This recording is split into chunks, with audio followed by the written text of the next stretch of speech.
Good morning, students. Now let us see what is a check and its characteristics. So we all knew that check is a written instruction from a customer to a banker to transmit certain sum of money specified therein. Now let us see what all I given you a specimen copy of check for your reference. Now let us see what are all the characteristics of a check. Check always in writing. It must be in writing. An oral order does not amount to a check. Always it should be drawn on a specified banker. So a bank customer can draw a check on a bank where the drawer maintain an account. Always a check must be unconditional. So what do you mean unconditional? If a check bears any condition to be fulfilled to transfer the amount, then it is an invalid one. So always a check must be unconditional one. It should not bear any conditions thereon to transfer the money. Always it should be dated. A check must be dated and signed by the drawer. A check without drawer's signature is an invalid check. Then always a check must bear some instructions or order to pay a certain sum of money. So you should have to keep in mind a certain sum of money. It should be definite.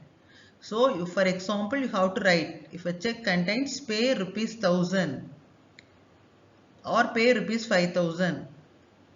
Then it is certain. Now the check give a certain and clear instruction that the paying banker has to transfer a sum of rupees 500 or 1000 to a person mentioned therein. Then a check is always payable on demand. Okay, and always it's payable on demand to a person mentioned therein.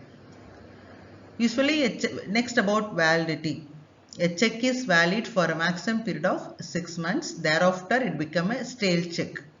It means that a check is not valid. Okay. So, likewise, a post-dated or antedated check will not be valid, will not be invalid. So, a check's validity begins from the date stated therein. Then banker is liable only to the drawer. So there is an agent and principal relationship exists between a banker and a customer.